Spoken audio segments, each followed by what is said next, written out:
बिहार में 4 सीटों पर उपचुनाव, किसकी कैसी रणनीति, कौन खोलेगा पत्ते, जाने पूरा गणित। बता दें, बिहार में इस साल होने वाले उपचुनाव को लेकर तैयारी काफी जोरों पर है। इन सीटों पर होने वाले उपचुनाव को साल 2025 में होने वाले विधानसभा चुनाव का सेमीफाइनल माना जा रहा है। हालांकि इन सीटों पर चुनाव कौन लड़ेगा, इसे लेकर अभी ना तो महागठबंधन ने कुछ कहा, ना ही एनडीए की तरफ से पत्ते खोले गए। हाल ही में संपन्न हुए लोकसभा चुनाव में बिहार के 4 एमएलए चुनाव जीतकर सांसद बन गए। इन चारों के चुनाव जीतने के बाद अब सभी की निगाहें इन 4 विधानसभा सीटों पर होने वाले उपचुनाव पर टिकी हुई हैं। ऐसे में देखना दिलचस्प होगा कि आखिर इन 4 सीटों पर कौन सी पार्टी अपने उम्मीदवार को उतारेगी। बता दें, इन 4 सीटों में से 3 ऐसी सीटें हैं जिन पर विधानसभा चुनाव में महागठबंधन के प्रत्याशी को जीत हासिल हुई है, जबकि एक सीट एनडीए के हिस्से में आई थी। बेलागंज में जहां सीपीआई एमएल को सफलता मिली थी, वहीं बेलागंज और रामगढ़ में राजद उम्मीदवार को जीत हासिल हुई थी। इमामगंज सीट पर हम पार्टी को सफलता मिली थी।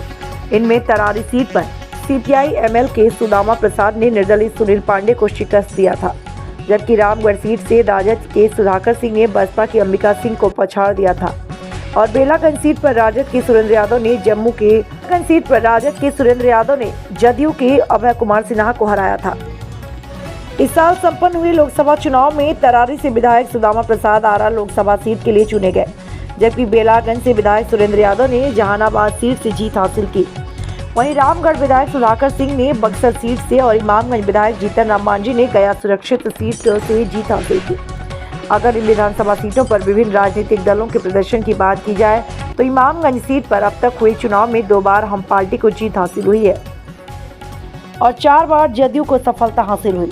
वहीं वामपंथ के गढ़ के रूप में जाने वाले तरारी विधानसभा सीट पर 2 बार सीपीआई एमएल को सफलता मिल चुकी है और 2 बार एसएपी को सफलता मिली है और रामगढ़ सीट पर कांग्रेस पार्टी का दबदबा रहा। इस सीट पर कांग्रेस पार्टी को 4 बार जबकि राजद को 2 बार सफलता मिली। वहीं बेलागंज को राजद का गढ़ माना जाता है। इस सीट पर अब तक हुए चुनाव में बार राजद को जबकि 3 बार बीजेपी को सफलता मिली है। इन विधानसभा सीटों पर होने वाले उपचुनाव में कौन उम्मीदवार होगा, इसके बारे में जदयू के वरिष्ठ नेता और राज्य सरकार के कैबिनेट मंत्री जमा खान कहते हैं, हम लोगों की पूरी तैयारी है और तैयारी रहती भी है।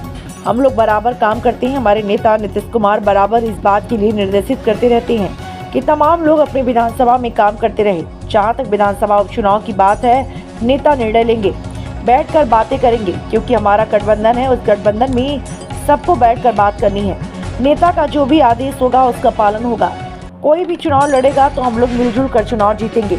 इन विधानसभा सीटों पर कौन उम्मीदवार होगा, इसके बारे में राजद के वरिष्ठ प्रवक्ता चितरंजन गगन कहते हैं कि चुनाव महागठबंधन ही लड़ेगा। 4 विधानसभा क्षेत्रों में से 3 विधानसभा क्षेत्र रामगढ़, बेलागंज और इमामगंज में पिछले विधानसभा चुनाव में राजद के उम्मीदवार थे। तरारी में माले चुनाव लड़ी और इशारा करते हुए कहते हैं वहीं स्थिति रहने की संभावना है, लेकिन अंतिम निर्णय महागठबंधन के शीर्ष नेतृत्व में बैठेगा, वही लेगा। चुनाव महागठबंधन ही लड़ेगा। महागठबंधन के सभी दल वहां सक्रिय रहेंगे। वहीं बता दें कि राज्य की सत्ता में साझेदार बीजेपी में अब इन सीटों पर उतरने वाले उम्मीदवारों को लेकर अपने पत्ते नहीं खोल रही है।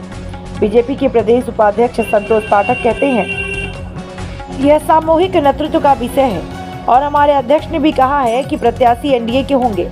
पार्टी क्या होगी क्या नहीं होगी वह बात का विषय है, लेकिन आधिकारिक तौर पर कहा जाए तो रामगढ़ सीट पर बीजेपी 2020 में चुनाव लड़ी थी।